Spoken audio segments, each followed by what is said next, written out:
16వ పాసురం నుండి 20వ పాసురం వరకు 4వ భాగం. ఇప్పుడు అందరు గోపికలు ఒక దగ్గరకు చేరుకున్నారు.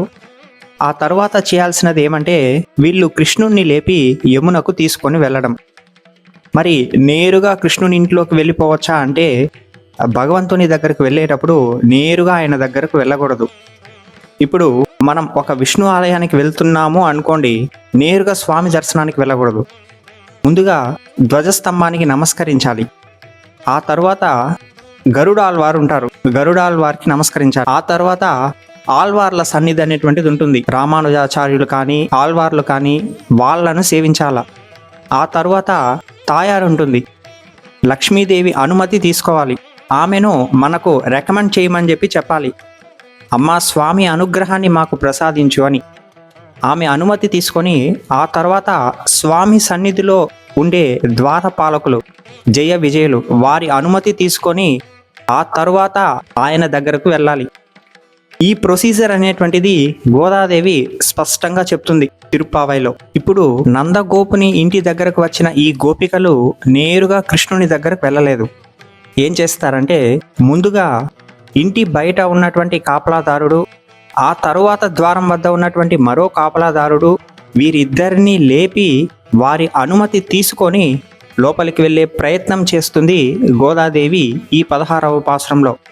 మన పూజా మందిరాల్లో తలుపులు తెరిచేటప్పుడు చెప్పాల్సినటువంటి పాసురం ఈ 16వ పాసురం. గోదా అంటుంది 16వ పాసురంలో, நாயகனாய் நின்ற நந்தகோபமடைய கோயில் காப்பானே, கொடி தோன்றும் தோரண வாயில் காப்பானே, மணிக்கதவம் தாழ் திறவாய், ஆயர் சிறுமியரோ முக்கு அரைப்பறை மாயன் மணிவண்ணன் நென்னலே வாய் நேர்ந்தான், தூயோமாய் வந்தோம் துயிலெழப் பாடுவான், வாயால் முன்னம் முன்னம் మాట్రాదే అమ్మా నీ నేసనిలై కదవం నీకేలో రేంబావాయ్. ముందు ఆ ఇంటి బయట ఉన్నటువంటి కాపలా ఉన్నాడే అతని పేరు కోయిల్ కాప్పానే అని అంటుంది. ఆ తర్వాత లోపల ప్రాకారానికి ఉండేటువంటి కాపలాదారుని పేరు వాయిల్ కాప్పానే అని అంటుంది. ఆ ముందు ఉన్నటువంటి కోయిల్ కాప్పానే అనేటువంటి వాడితో గోదా అంటుంది, నువ్వు లోకాలన్నిటికీ నాయకుడైన ఆ కృష్ణుని తండ్రి ఉన్నటువంటి ఇంటికే నువ్వు కాపలాదారుని వల్లే ఉన్నారే, ఎంత భాగ్యం నీది అని అంటుంది. ఈ లోకాన్నే కాపాడేటువంటి వారిని మీరు కాపాడుతున్నారే అని అంటుంది. ఆ కాపలాదారుడు అయ్యయ్యో మనల్ని నాయకుడని అంటున్నారే, మనల్ని పొగుడుతున్నారే అని అనుకొని ఇదే చాలు నా జన్మకు అనుకొని తలుపులు రెండూ తీసేసి మొత్తం మందిని వెళ్ళండి అని లోపలికి పంపేస్తాడు మొదటి కాపలాదారుడు. శ్రీభాష్యం ఆచార్యులు అంటారు, అసలు ఎంతమంది గోపికలతో గోదాదేవి వెళ్తుందో తెలుసా అండి? 5 లక్షల మంది గోపికలతో వెళ్తుందట గోదాదేవి. మొత్తం మంది లోపలికి వచ్చేస్తారు. ఇప్పుడు మనులతో ఉన్నటువంటి తలుపులను తెరువు అని అంటుంది గోదాదేవి. వాడు చెప్తాడు, ఆ బయట ఉన్నాడే వాడికి ఏమాత్రమూ బాధ్యత లేదు, వాడు పంపేశాడు, నేను అలా పంపను అని అంటాడు. అలా అంటే ఎలా అని అంటుంది గోదాదేవి, నేను తీయనుగాక తీయను అని అంటాడు. ఏమంటే లోపల ఉండేది రాముడైనా వదిలేస్తా, లోపల కృష్ణుడు ఉన్నాడు, ఇది అందులోనూ ద్వాపరయుగం, శత్రువులు కృష్ణుణ్ణి చంపడానికి వస్తున్నారు, నందగోపునికి బలగాలంతగా ఏమీ లేదు, అందులోనూ మీరు ఆడవారు వదిలే ప్రసక్తే లేదని అంటాడు. మేము ఆడవారము మేమేమి చేస్తాము అని అంటుంది గోదాదేవి. ఆ కాపలాదారుడు చెప్తాడు, పూతన కూడా ఆడదే కదా, వచ్చి విషపు పాలు ఇవ్వలేదా అని అంటాడు. దానికి గోదాదేవి చెప్తుంది, నిన్న రాత్రి కృష్ణుడే మా దగ్గరకు వచ్చి చెప్పాడు, మీరు ఎప్పుడు వచ్చినా మా ఇంటి తలుపులు తెరచే ఉంటాయి మీకోసమని పిలిచాడనే వచ్చాము అని అంటుంది గోదాదేవి.